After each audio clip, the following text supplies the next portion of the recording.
Pues entonces seguimos con Satanás y los demonios. Vamos a hacer un recuento de lo que vimos, nada más para llegar a lo que vamos a ver hoy. Vimos su origen, los dos versículos principales, que espero que ya sepan cuáles son. Segunda de Pedro 2:4 y Judas 6. Son los dos versículos que hablan sobre el pecado de los ángeles. Vimos a Satanás como la cabeza de los demonios. Algunos nombres que se le da, como el calumniador, serpiente, Belcebú, etcétera. Vimos pues bastante de la actividad de Satanás y los demonios, cómo Satanás fue el primero que pecó y no Eva o Adán, cómo siempre están tratando de oponerse a la obra de Dios, desde el huerto del Edén hasta tratando de tentar a Jesús y hasta nuestros días. Pero algo muy importante aquí vimos era que estaban limitados por el poder de Dios. Los Satanás y los demonios no tienen poder igual a Dios o algo, sino que, y se acuerdan, uno de los pasajes más comunes es Job, como el Señor le dice, pero no vas a tocar su vida, pero no lo vas a matar, y Satanás no lo pudo hacer nada a Job. Y entramos a un tema de nuestra relación con los demonios. Vimos si estaban activos hoy en el mundo. Vimos que sí, no había razón para decir que no. Y al final vimos que no todo mal y pecado procede de Satanás y de los demonios, pero algunas cosas sí. Ahí tratamos de balancear un poco cómo es eso, o sea, qué papel tenemos nosotros en el pecado y qué papel tienen ellos. Y ahora, esos dos puntos están bajo el título Nuestra relación con los demonios. Y hoy vamos a ver un tercer punto. Entonces estamos viendo nuestra relación con los demonios. Vamos a ver una pregunta interesante.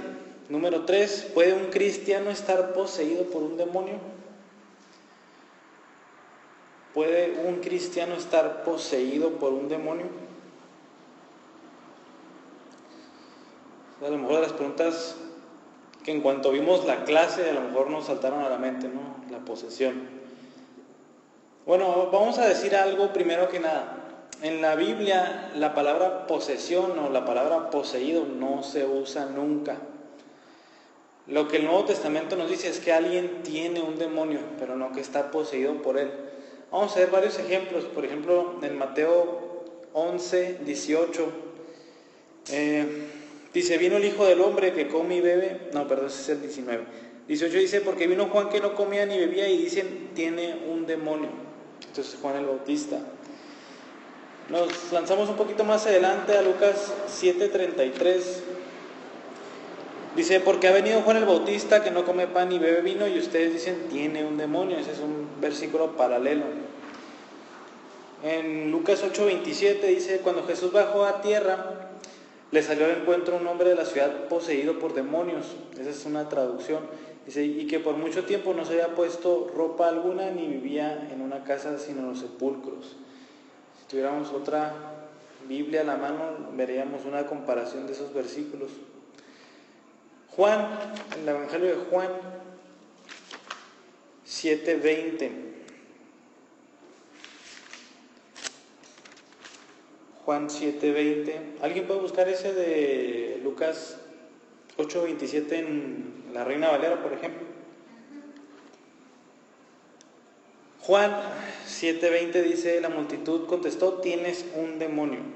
¿Quién te quiere matar? Un poco más adelante, en Juan 8:48, leemos, los judíos le contestaron, ¿no decimos con razón que tú eres samaritano y que tienes un demonio? El verso 49 dice, Jesús respondió, yo no tengo ningún demonio, sino que honro a mi Padre y ustedes me deshonran a mí. Y un poquito más adelante, en el 52, dice, los judíos le dijeron, ahora sí sabemos que tienes un demonio. Entonces ahí en el mismo párrafo, si tienes un demonio, Jesús le dice, yo no tengo demonio, y al final le dicen, ahora sí sabemos que tienes demonio, pero nunca dicen poseído, nunca está sometido al demonio. ¿Lo leo? Sí, por favor. Al llegar a la tierra vino a su encuentro un hombre de la ciudad endemoniado desde hacía mucho tiempo y no vestía ropa ni moraba en casa, sino en los sepulcros. Ahí la Reina Valera dice endemoniado y no poseído por un demonio, como esta traducción lo manejó.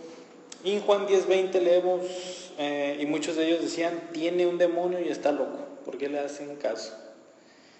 Entonces aquí vemos que esa palabra posesión, por ejemplo en esta traducción que a veces es un poquito funcional, no tan literal en algunos puntos, dice poseído, pero en una traducción más literal dice endemoniado.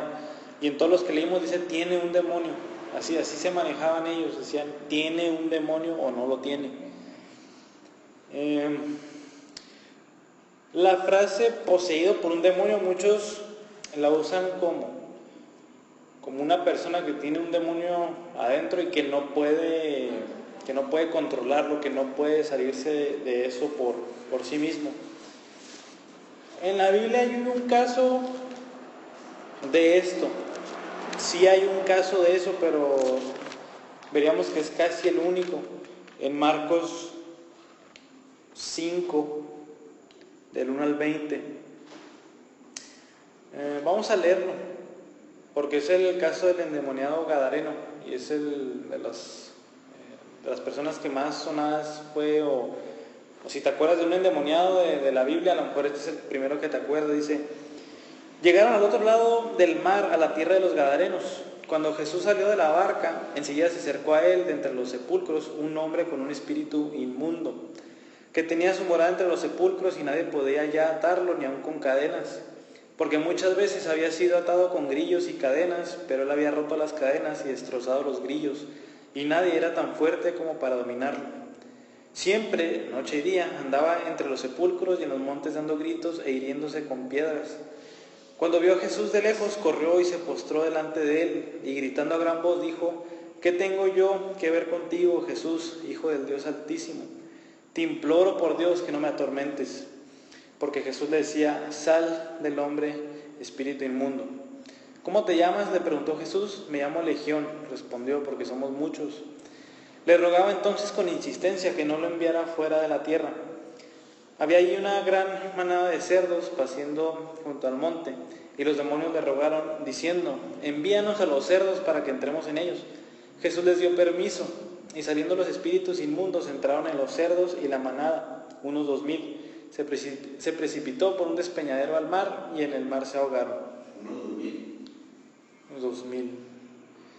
Los que cuidaban los cerdos huyeron y lo contaron en la ciudad y por los campos, y la gente vino a ver qué era lo que había sucedido. Vinieron a Jesús y vieron al que había estado endemoniado, sentado, vestido y en su cabal juicio, el mismo que había tenido la legión, y tuvieron miedo. Los que lo habían visto le describieron cómo le había sucedido esto al endemoniado y lo de los cerdos, y comenzaron a rogar a Jesús que se fuera de su región. Al entrar él en la barca, el que había estado endemoniado le rogaba que lo dejara ir con él, pero Jesús no se lo permitió, sino que le dijo: vete a tu casa, a los tuyos, y cuéntales cuán grandes cosas el Señor ha hecho por ti, y cómo tuvo misericordia de ti. Y él se fue y empezó a proclamar en Decápolis cuán grandes cosas Jesús había hecho por él, y todos se quedaron maravillados. Si fijan, ese sí es un caso donde la influencia demoníaca le hizo hacer muchas cosas que nos da a entender que no podía combatir. Por ejemplo, dice que tenía su morada en los sepulcros, o sea, vivía donde enterraban a la gente, ahí vivía, ahí dormía, ahí estaba. Lo ataban con grillos y cadenas, y ¿qué hacía? La rompía. Tenía una fuerza sobrenatural ahí.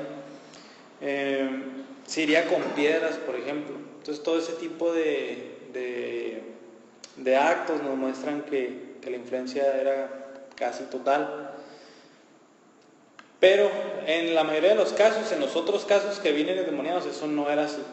No eran personas que no podían controlarse y que hacían todo ese tipo de cosas.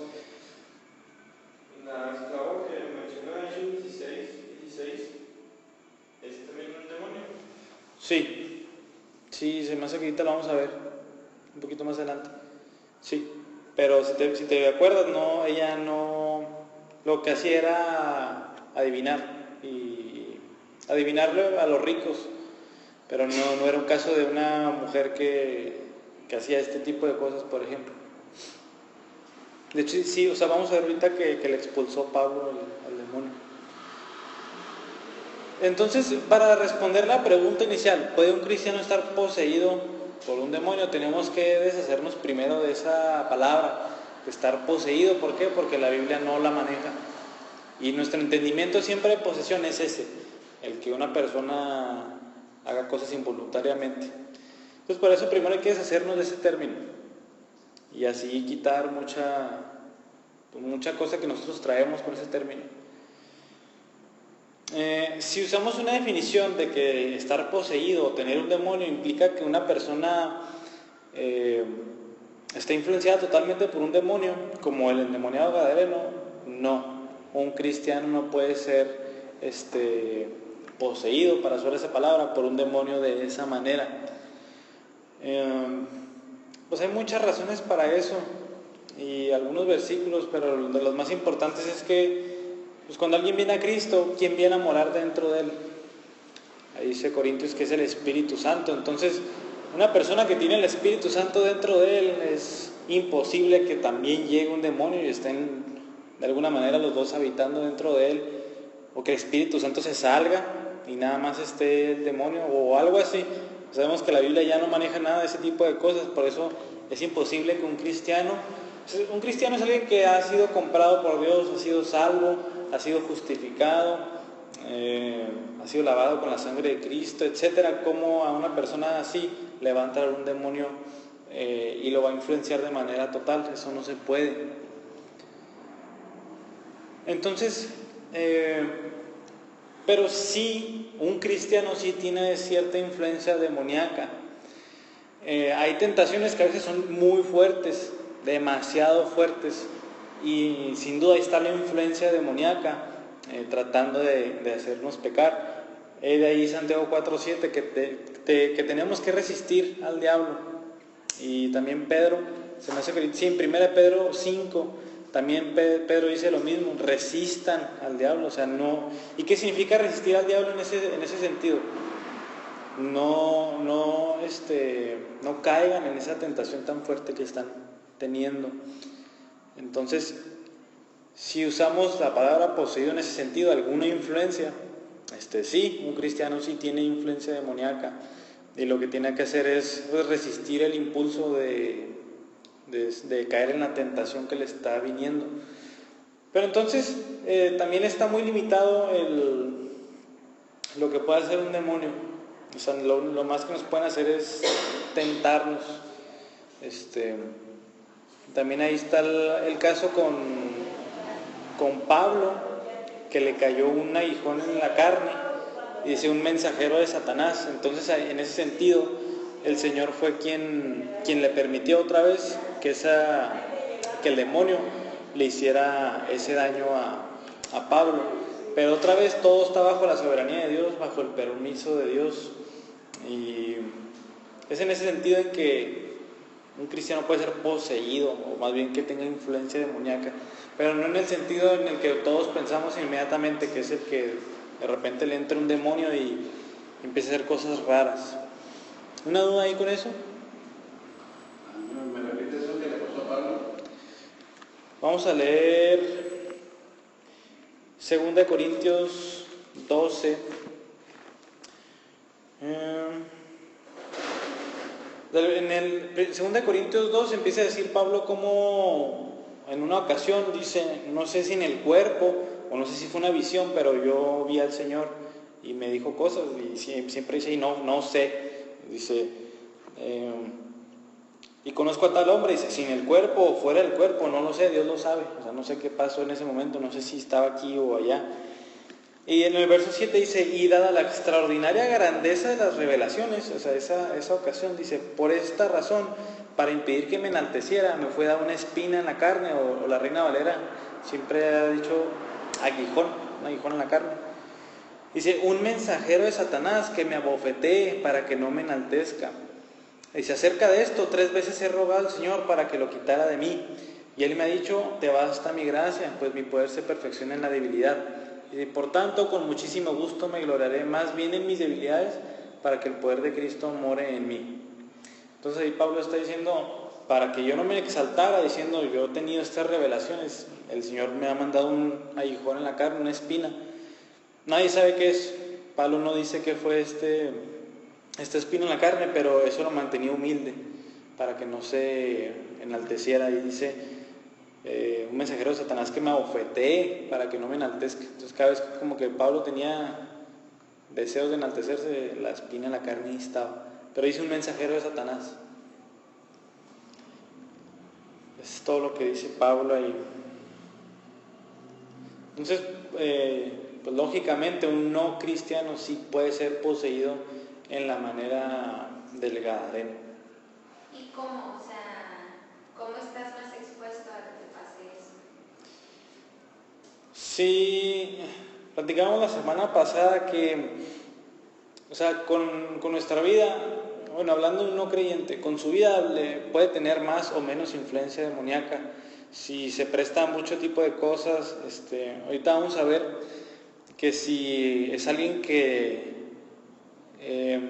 por ejemplo esté envuelto con las cosas de la fe, pero las niega, es más, está predicando cosas falsas, esa persona es mucho más susceptible a una influencia demoníaca de este tipo de cosas.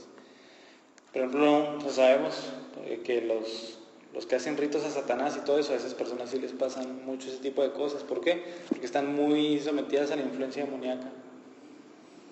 Pero otra vez todo está bajo la soberanía de Dios y obviamente tiene un propósito para ello. ¿Sí? Número 4. ¿Cómo se puede reconocer la influencia demoníaca?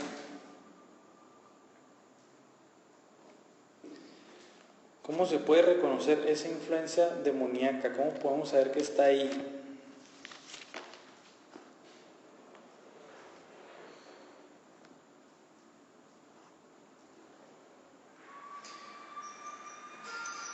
El Nuevo Testamento nos dice algunos comportamientos de estas personas que tienen un demonio, ya usando las palabras de la Biblia. Y lo que tienen es un comportamiento extraño siempre. Ahorita vimos el gadareno, cómo vivía en los sepulcros, cómo se pegaba con piedras, etc. Entonces es un comportamiento extraño. Y muy seguido, o casi siempre, reaccionan violentamente ante el Evangelio. Esa es la reacción, no es indiferencia o algo, es violentamente. Por ejemplo, Marcos 1, 23 y 24 dicen, en ese momento, bueno, en los versículos anteriores dice, y se admiraban de su enseñanza, hablando de Jesús, porque les enseñaba como quien tiene autoridad y no como los escribas. Dice, en ese momento estaba en la sinagoga de ellos un hombre con un espíritu inmundo, el cual comenzó a gritar, ¿qué tienes que ver con nosotros, Jesús de Nazaret? ¿Has venido a destruirnos? Yo sé quién eres tú. Yo sé quién tú eres, el Santo de Dios. Entonces se fijan, Jesús estaba enseñando y de repente se levantó uno y le dijo, ¿qué tienes que ver con nosotros? Entonces, ¿cómo reaccionó ante la predicación de Jesús? Violentamente. Marcos 1, 23 y 24.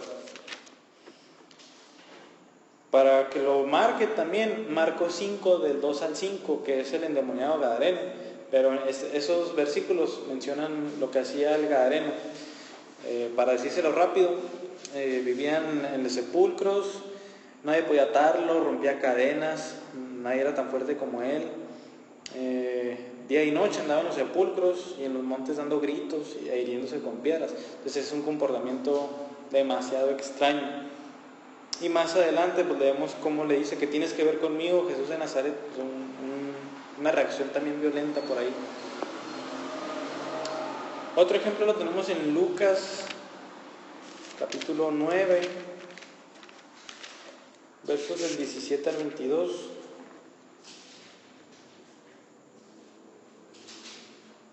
¿Y una persona puede vivir mucho tiempo así?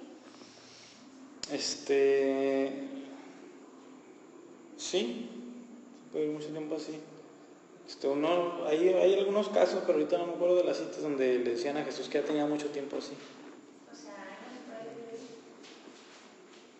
Pero otra vez, en los tiempos de Jesús era Manifestado o sea, era más común. Ahí y tenía el propósito del ministerio de Jesús, y ahorita no sabemos si pasa igual, si pasa con la misma intensidad, por la ejemplo. cosa es diferente, ¿no? Por ejemplo, o sea, yo me pongo a pensar, una persona o un padre de familia que tiene su esposa, tiene sus hijos, tiene su familia, niños, lo que de repente parece la tentación, parezca una tercera persona. Y que se ha engañado, o sea, sí se ha engañado, tentado por experimentar una cosa diferente, porque se emociona, porque se cree enamorado, y ponen a su familia en peligro de tratarla, y luego todavía sigue con lo mismo hasta que su familia se da cuenta y destruye todo. Yo creo que no fue endemoniado, pero fue tentado y cayó. Sí. O sea, ese tipo de influencia sí, totalmente. Pero ya una... que hacemos el otro día, lo que yo quería decir, si era una decisión personal por parte de la carne o era engañado. Las dos. Más bien porque no tiene Cristo, ¿no? Sí. Porque alguien que tiene a Cristo y está bien seguro de lo que quiere y lo que tiene, no se deja ir así nada más. Sí. Pero aún así nosotros peleamos con la carne, o sea, hay que acordarnos que eso no se acaba, sino que ya tenemos el deseo de no hacerlo. Ya decimos, no, amo más a Cristo y no le agrada esto a Él. No tanto por otras razones, esa es la razón principal, que las razones secundarias ahí están, la familia o cualquier otra cosa. Pero sí, o sea, la influencia de la tentación sí está ahí, siempre. Y eso sí es más que obvio, y por eso ahorita vamos a leer otra vez esas dos citas, cómo se nos ordena resistirlo, porque viene, ese es un hecho, que viene ese tipo de tentación e influencia. Y a veces más en los cristianos, ¿por qué? Pues somos el blanco de Satanás, somos el blanco del mundo, somos el blanco de todo lo malo. Entonces por eso siempre pero pues, vaya, siempre la Biblia nos dice cómo Dios nos ayuda con las tentaciones, cómo el Señor nos ayuda a luchar contra la carne. O sea, de tal manera que uno ya va venciendo al pecado y muchas tentaciones de plano no le hacen nada. Pero pues dice Pablo, el que crea que esté firme, mire que no caiga. O sea, no es de que no, siempre es diario estar orando, diario estar vigilando a ver dónde viene la tentación. La tentación muchas veces nos dice dónde estamos débiles. Si la tentación es muy fuerte es porque tenemos que trabajar ahí. Por eso no nos tientan de otra manera. Acuérdense que Satanás no es tonto, ni los demonios saben dónde darnos, y es ahí. Exactamente, por eso tenemos que cuidarnos por ahí. Se me hace que está mal esa cita. Sí, a ver si es 19. Sí, una disculpa porque a veces las hago muy rápido y se me pasa ahí el dedo. No. ¿Qué sería? ¿De qué era? Lucas. No, pero ¿qué decía? No, es que pongo las citas así. Bueno, esa la omitimos. Con respecto a lo que preguntó Leo sobre lo de cuánto tiempo puede pasar una persona así, Sí. en Marcos 9, 22, creo, 21, Jesús le responde al padre del niño endemoniado, responde Jesús que desde la niñez. Sí, ¿verdad? Sí. Sí, y dice, muchas veces ese espíritu lo ha echado en el fuego y también en el agua para destruirlo. Pero tú sí puedes, pero si tú puedes hacer algo, ten misericordia de nosotros y ayúdanos. Y el versículo anterior, Marcos 9, 21 y 22. El 21 dice, 21 y 22. Dice, Jesús preguntó al Padre, ¿cuánto tiempo hace que le sucede esto? Dice, desde su niñez. Entonces, si le dice desde su niñez, pues ya tal vez ya no era niño, lo más probable. Entonces sí, ese era uno de los ejemplos, gracias Juan. Ese era uno de los ejemplos que me venía a la mente, pero de plano no me vino ninguna cita. Una de las cosas que el Nuevo Testamento menciona que es influencia demoníaca sobre una persona se encuentra en 1 Corintios 12:3, donde dice, por lo tanto les hago saber que nadie hablando por el Espíritu de Dios dice Jesús es anatema o maldito, y nadie puede decir Jesús es el Señor, excepto por el Espíritu Santo. Entonces, aquel que dice lo contrario, Jesús es maldito, Jesús no es el Hijo de Dios, esa persona tiene clara influencia demoníaca. 12:3. En 1 de Juan 4, del 2 al 3, también relacionado a cuestiones así de la fe, Juan, vamos a leerlo, ¿no? Acabo. Hay tiempo. 1 de Juan 4, del 2 al 3 dice, en esto ustedes conocen el Espíritu de Dios. O sea, en el que alguien esté el Espíritu de Dios. Todo espíritu que confiesa que Jesucristo ha venido en carne es de Dios, y todo espíritu que no confiesa a Jesús no es de Dios, y este es el espíritu del anticristo, del cual ustedes han oído que viene y que ahora ya está en el mundo. Primera de Juan 4, 2 y 3. Entonces ahí Juan está atacando la herejía de que Jesús era un espíritu, que Jesús era como un fantasma, que Jesús en realidad no fue encarnado. Entonces dice, cualquiera que niegue la encarnación de Cristo, dice, tiene otro espíritu y no el espíritu de Dios.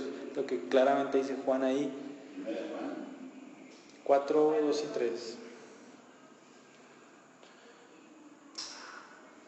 Otra cosa es que tampoco debemos de pensar que toda herejía o toda mala enseñanza proviene de Satanás.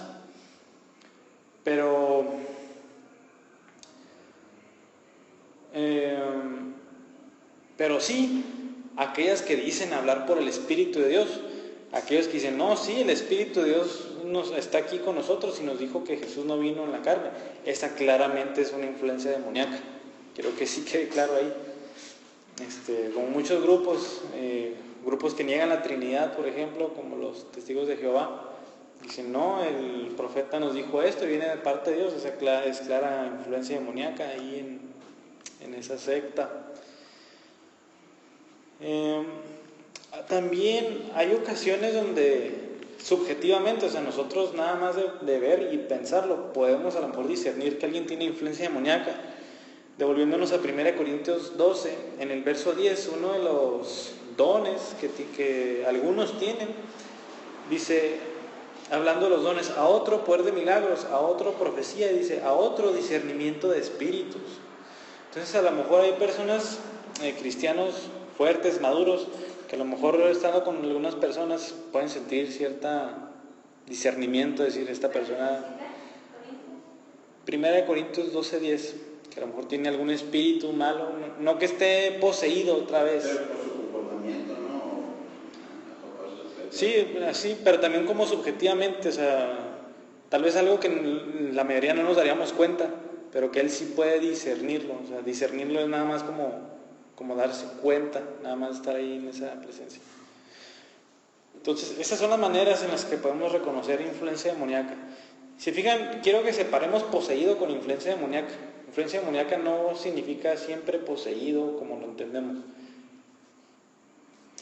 Entonces, punto número 5 y último. Esto es algo con lo que no todos están de acuerdo. Bueno, y una persona que, o sea, no cristiana, que siempre reacciona muy violentamente, o sea, también se puede decir que tiene influencia así. Violentamente siempre, en cualquier ocasión. Sí, es una persona que como que no es estable. No necesariamente, muchas veces sí es problema... De su carácter. Sí. Sí. Porque si no tendríamos que generalizar todo tipo de situación. La gente que mata, la gente que roba, así, que no siente nada. Ah, claro, esa persona ya tiene influencia demoníaca extrema ya. La gente que golpea niños, que los toda esa gente, sí. Sí, claro que sí. O sea, ese tipo de influencia demoníaca es mental. No es mental en ese sentido, sino que viene la tentación de alguna manera. Acuérdense que vimos que los demonios no saben nuestros pensamientos ni saben el futuro. Vimos claramente muchas citas de cómo el único que sabe lo que está en nuestra mente. ¿No puede ser una enfermedad tampoco? Sí puede ser. Es mi punto con Andrea, que sí puede ser algo físico, pero también puede ser mucha influencia demoníaca. O sea, el hecho de que lo siga haciendo tanto, la influencia demoníaca a lo mejor es muy grande ahí. Acuérdense, hay que tener así el balance, no nos podemos inclinar nada más a la influencia demoníaca ni nada más a lo que pueda tener físicamente. Siempre están las dos cosas ahí.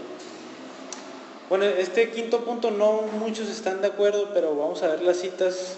El autor del libro donde estoy sacando esto sí dice que sí y muchos otros dicen que no. Vamos a ver que Jesús da a todos los creyentes autoridad para reprender a los demonios y ordenarles que salgan. Jesús da a todos los creyentes autoridad para reprender a los demonios y ordenarles que salgan.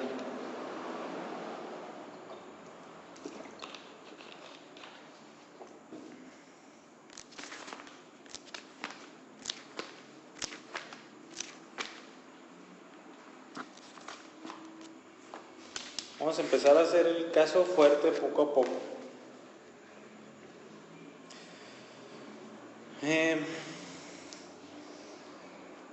Vamos a ver primero a los discípulos, a los 12, a los apóstoles. En Lucas 9:1 Jesús dice, reuniéndose Jesús a los 12 discípulos les dio poder y autoridad sobre todos los demonios y para sanar enfermedades. En Lucas 10:17 ya no son los 12, ahora son los 70 discípulos que siguieron a Jesús. Dice, los 70 regresaron con gozo diciendo, Señor, hasta los demonios se nos sujetan en tu nombre. Entonces esos 70 tenían autoridad de parte de Jesús sobre los demonios. El verso 19 también dice, Jesús les dice, miren, les he dado autoridad para pisotear sobre serpientes y escorpiones y sobre todo el poder del enemigo y nada les hará daño. Entonces eso lo deja bastante claro. Ahora, fuera de los 12 y fuera de los 70, vamos al caso de Felipe en Hechos 8:7. Ya no es alguien tan cercano a Cristo, de hecho muy probablemente no lo conoció. Dice, porque de muchos que tenían espíritus inmundos, estos salían de ellos gritando a gran voz, y muchos que habían sido paralíticos y cojos eran sanados. Y esto es Felipe, desde el verso 4 está hablando de Felipe. Y ahorita en la cita que nos decía Fanta, en Hechos 16:18, es Pablo ahora con esta muchacha adivina. Dice, hablando de la muchacha, dice, esto lo hacía por muchos días, pero desagradando esto a Pablo, se volvió y dijo al espíritu, te ordeno en el nombre de Jesucristo que salgas de ella. Y dice, y el espíritu salió en aquel mismo momento. Entonces ahí vemos que ya esa autoridad ya no estaba nada más en Jesús y nada más en los 12, ya estaban los 70, ya estaba en Felipe y en Pablo, ya personas que creyeron después. Pero hay más versículos que nos dicen ya en sí a todos los creyentes. 2 Corintios 10, 3 y 4. Dice, pues aunque andamos en la carne, no luchamos según la carne, porque las armas de nuestra contienda no son carnales, sino poderosas en Dios para la destrucción de fortalezas. Ya sabemos que las fortalezas, los principados y las potestades son los demonios.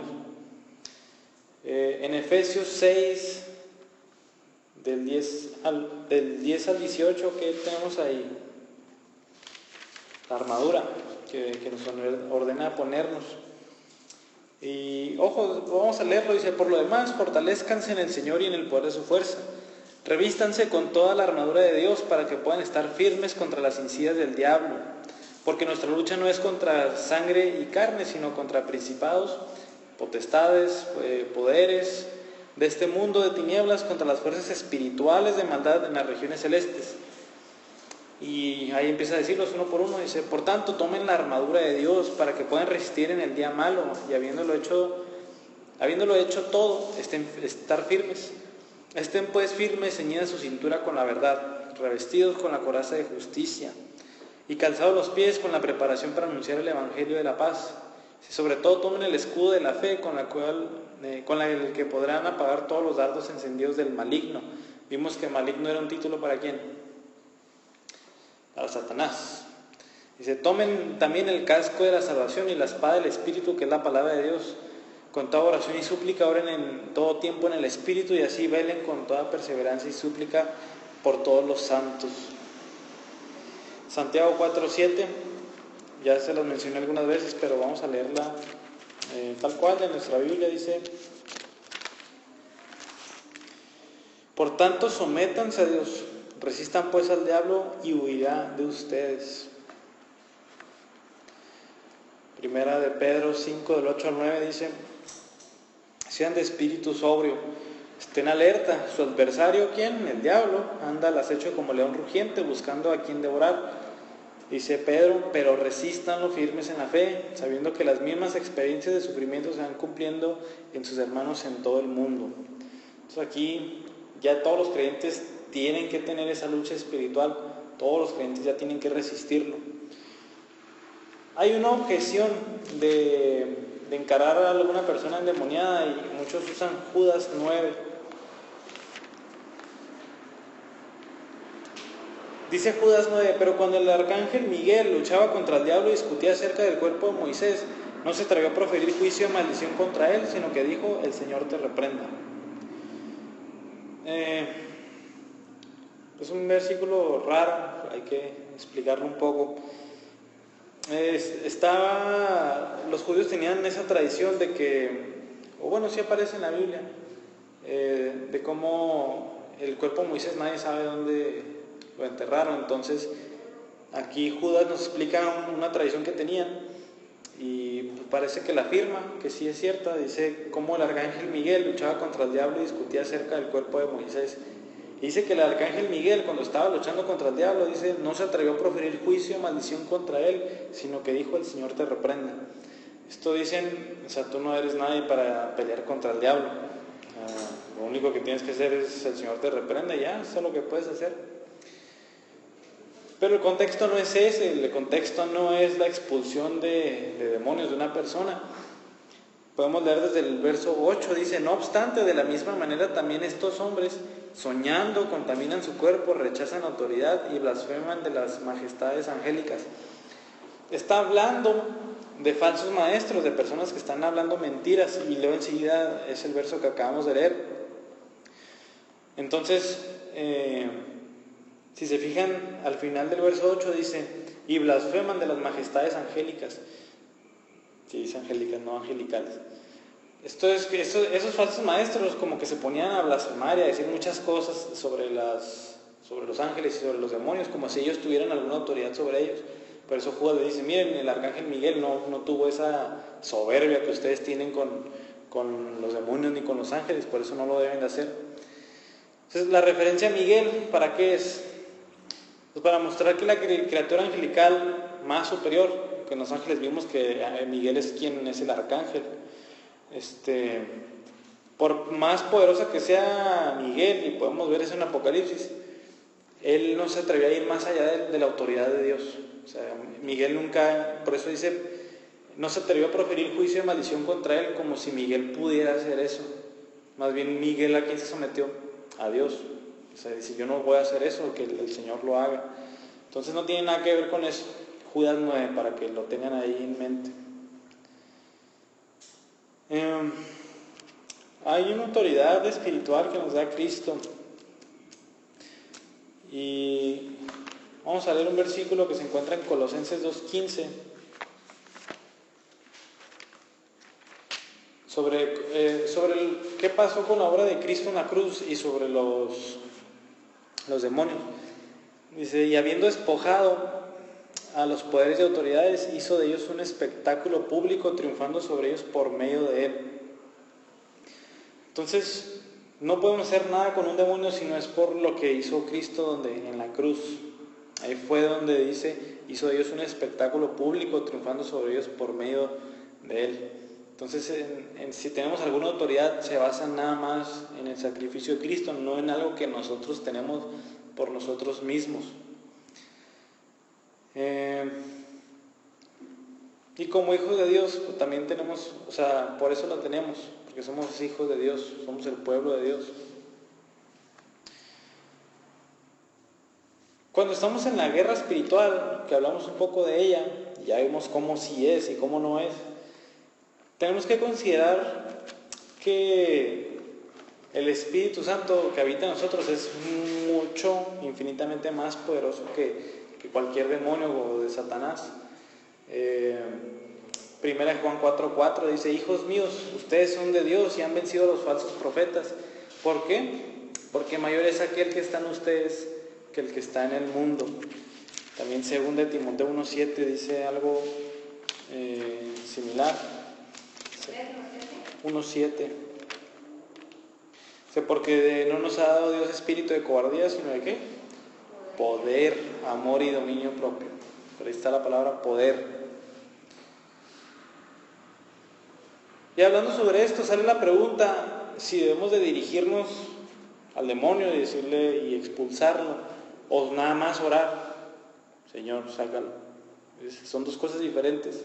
Una es encararlo, decirle, Señor, te reprenda, sal de ahí, en autoridad de quién, de Cristo nada más, o nada más orar para que salga. Bueno, lo que dice este autor y que tiene mucho sentido, es muy parecido a preguntar por qué tenemos que predicar el Evangelio y no nada más orar para que se conviertan las personas. Es diferente. A lo que le ha placido el Señor es que nosotros participemos activamente, como predicando el Evangelio, yo hablándole a una persona sobre el Evangelio, además de orar. Entonces con un demonio también hay que decirle que salga y no nada más orar por eso. Y pues es lo que vemos en Felipe, es lo que vemos en Pablo, es lo que vimos con los 70, es lo que vemos con los 12 y es lo que vemos con quién, pues con Cristo. En todos esos ejemplos jamás dice que se pusieron a orar nada más y salió solo, ¿no? En todos esos casos se ve cómo se encaran pues frente a frente para expulsar a ese demonio. ¿Una duda con eso? Otra vez, si llegan a estar en esa situación y les da miedo, pues acuérdense de que 1 Juan 4:4 y 2 Timoteo 1:7. Dios no nos ha dado un espíritu de cobardía, ni con ellos, sino de amor y dominio propio. En vista de que tenemos un poquito más de tiempo, vamos a hacer unas preguntas para cerrar la clase. ¿Pensaba usted que la mayor parte de la actividad demoníaca estaba confinada al tiempo del Nuevo Testamento u a otras culturas que en lugar que a este tiempo? Es como que lo que solemos pensar, como que sí, la influencia demoníaca nada más está en el Nuevo Testamento, mira, cada rato salen demonios, pero ahorita ya no, ahorita ya se acabó eso. Entonces a lo mejor sí, ¿no?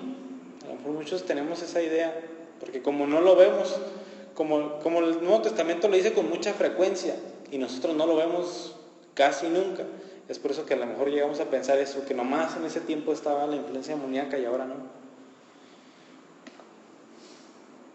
Y en vista de lo que vimos hoy, habría partes en nuestra sociedad, hablemos de delicias, donde podríamos pensar que hay influencia demoníaca, a lo mejor más fuerte. Podríamos pensar en esas colonias, ¿no?, donde hay muchos, a lo mejor hay mucha inseguridad, mucho tipo de hay robos, hay asaltos, hay violaciones, etcétera. Entonces podemos pensar que ahí la influencia demoníaca es grande, ahí hay mucho pecado.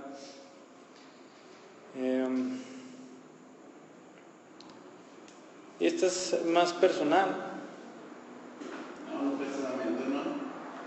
¿Cuántas personas que se supone que están bien tienen distorsionada la mente, ¿no? Y los que tienen poder y todo eso y sus cosas ocultas se juntan entre ellos y hacen cosas, no. Sí hay, o sea, sí hay, no, precisamente y en aquel lado, en otros lados.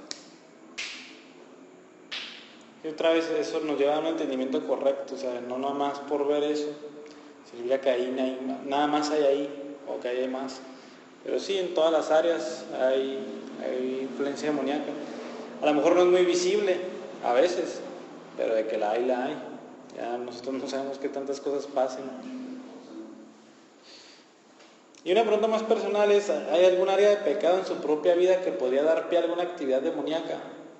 ¿Qué es esto? A lo mejor nosotros estamos cayendo en un pecado constantemente. ¿Qué es lo más probable?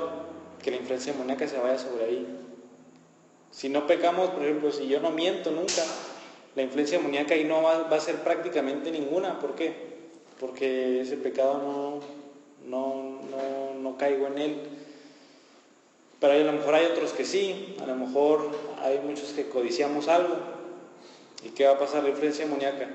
De repente un anuncio ahí en internet, algo muy caro que deseamos. A lo mejor estamos afanados con un teléfono nuevo y de repente nos empiezan a decir, oye, ya me compré este teléfono, oye, ¿y qué va a pasar? La tentación va a empezar a crecer, etcétera. Entonces es ahí donde tenemos que cuidarnos, ahorita les decía. En el área más débil de nosotros es donde la influencia demoníaca va a estar más fuerte, y donde tenemos que tener la lucha espiritual, la guerra espiritual ahí pues, más fuerte que nunca, y ponernos esa armadura que habla Efesios.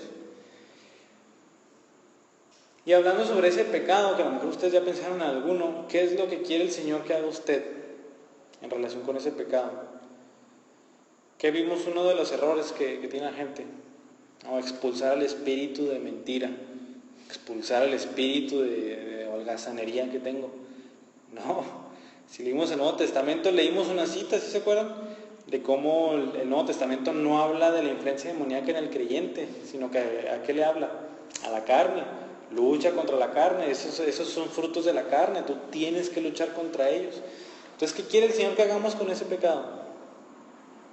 Matarlo. Lo que el Señor quiere es que lo erradiquemos de nuestra vida, que no quede nada de Él. ¿Y cómo se hace eso?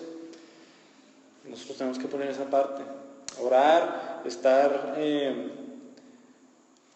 alerta, siempre tenemos que estar alerta. Todos los días, a todas horas tenemos que estar alerta en nuestro comportamiento y dónde estamos pecando. Y ahí es donde oramos y donde nos ponemos esa armadura otra vez para vencer el pecado. Una cita de memoria es Santiago 4, 7 y 8. Vamos a pegar el versículo 8 ahí. Dice: por tanto, sométanse a Dios, resistan pues al diablo y huirá de ustedes. Acérquense a Dios y Él se acercará a ustedes. Limpien sus manos, pecadores, y ustedes de doble ánimo purifiquen sus corazones. Les parece una teología muy balanceada, ¿no? De Santiago. Resistan al diablo y huirá de ustedes, pero ¿qué dice enseguida? Limpien sus manos, acérquense a Dios, purifiquen sus corazones. ¿Eso quién lo tiene que hacer? El creyente. No dice repréndanlos y se les va a acabar las tentaciones, no. Purifiquen sus corazones. Entonces, pues con esto cerramos la clase. Sí, dime. La gente que tiene, por decir, muchos santos, todas esas cosas. Eso porque, o sea, porque la gente cae en eso. Eso también o sea, es por una influencia demoníaca. Sí. Yo pienso, perdón, para contestarlo, yo pienso que la influencia no es demoníaca que se puede manifestar hoy en día, es que la gente no conozca el Evangelio, ¿no? Sí. Y por querer creer que está haciendo las cosas correctas, son engañados y tratan de hacer las cosas como por tradición o como Dios le da a entender, o o como ellos mismos se dan a entender, sí. Y creen que están haciendo las cosas correctas, pero pues están alabando o esperando a alguien diferente. Citas específicas que vimos sobre el sacrificio a los ídolos. Acuérdense que Pablo y el Antiguo Testamento dice: sacrifican ¿a quién? A los demonios. Entonces es una clara evidencia que eso hay influencia demoníaca. O sea, cuando alguien... Están encerrados, ya ves como alguien que quiere hablar del Evangelio y si tiene mucha tradición, se cierra, ¿verdad? O sea, sí. No, eso ya no son manifestaciones de la carne, son manifestaciones de algo más profundo que... Sí, sin duda la influencia lo tiene muy cegado. Que no oigas, que no veas, que no te des cuenta, que no despiertes, ¿verdad? Es por eso que gracias a Dios la salvación de esa persona no depende de nosotros, en el sentido de que nosotros seamos quienes abran los ojos. El Señor dice: predícale, y si pues, estás orando por él, etcétera, en un momento el Señor le quita la venda, así de fácil. Pero otra vez, esa parte activa siempre está en nosotros ir, y el Señor es quien lo va... O sea, si hemos experimentado eso, sabemos que nosotros no podemos hacerle nada a esa persona. Aunque digas, lo dejé sin argumento alguno, esa persona ¿qué va a hacer? Se va a enojar y se va a ir y ya. No va a entender el Evangelio hasta que el Señor le ilumine el entendimiento y se lo conceda. Entonces por eso descansamos mucho. También yo creo que, bueno, aunque nos mandan a predicar el Evangelio, pero cuando es una persona convertida, cuando empieza a ver los rostros del Espíritu, cuando lo ves transformado, cuando ves con alegría, cuando ves que no andan chismes, yo creo que la gente que no está en el Evangelio, simplemente viendo la transformación de una persona, algo les entra, ¿no? Sí, sin duda el testimonio es parte de... es luz que se le está dando a esa persona, sabe, esa persona conoció a Cristo y míralo, esa persona conoció a Cristo y míralo, saben, mas no es suficiente nunca, o sea, de hecho lo que le hacen es les incrementa la condenación, están viendo los resultados de que... Tuve una discusión bonita, respetuosa sobre todo, con el de los de Diamond, porque me mandaron en WhatsApp una cadenita que decía, este es el, ¿cómo se llama? Rosario. Este es el rosario. Si tú lo compartes, el diablo huye, y yo ya le puse abajo cuando, ¿será cierto? Pues es lo que queremos nosotros. Eso que significa que es la verdad. Y es ahí donde podemos disparar los versículos como este. ¿Cuándo huye el diablo? Cuando lo resistes, no cuando mandas cadenitas, no cuando haces otra cosa, cuando lo resistes es cuando huye. Entonces, para uno creyente un versículo es como un espadazo, siempre sirve. No, por más que podamos hablarle, muchas veces no ceden hasta que le lees un versículo tal cual de la Biblia, es donde se quedan pensando. Que no renuncian a querer cambiar. Yo soy bueno, filisteo, tengo una novia, pero soy bueno, siento algo con la gente. Mantengo a mis hijos. Tristemente. Le llega de allá que tanto necesitan. Yo estoy en paz, pues cegado. Sí. Entonces, ¿no hay nada más? Cerramos la clase 12 y última de la doctrina de Dios. Pues vimos muchas cosas que en un futuro me gustaría volver a retomar las de la Biblia y las primeras que vimos antes de grabar, nada más para que se queden grabadas y porque vimos muchas importantes, la existencia de Dios, vimos la Trinidad, la soberanía de Dios, todas esas clases son importantísimas y a lo mejor al final, dependiendo qué diga el Señor, pues ya, a lo mejor repasamos esas que siempre son importantes, Y por lo pronto la semana que entra empezamos la doctrina del hombre, cómo se relaciona el hombre con Dios, cómo está el hombre, qué pasó con el pecado, qué tanto le afectó el pecado al hombre, o sea, un poquito, mucho, cómo se relaciona Dios con el hombre, etcétera. Todo ese tipo de cosas vamos a ver en la doctrina del hombre. Vamos a cerrar una oración. Padre, gracias por tu palabra. Gracias por esta enseñanza que, aunque esté muy errada por las tradiciones, etcétera, nos ayuda a saber la verdad sobre Satanás y los demonios y ayúdanos a no estar echando la culpa a ellos por nuestro pecado. A pesar de que existe la influencia, nosotros somos los responsables de ello y te pedimos tu ayuda para resistir al diablo, Señor. Ayúdanos a resistirlo para que huya de nosotros y en lugar de caer en la tentación, acércanos a ti. Ayúdanos a purificar nuestros corazones, Señor, porque la responsabilidad es nuestra. Te damos gracias, te damos muchas gracias por este tiempo y te pedimos que nos guíes en la doctrina del hombre, así como nos has guiado hasta ahorita, y te damos muchas gracias por ver tan solo una introducción de una doctrina que trata propiamente de ti. Te damos gracias otra vez por este tiempo, Señor. Amén.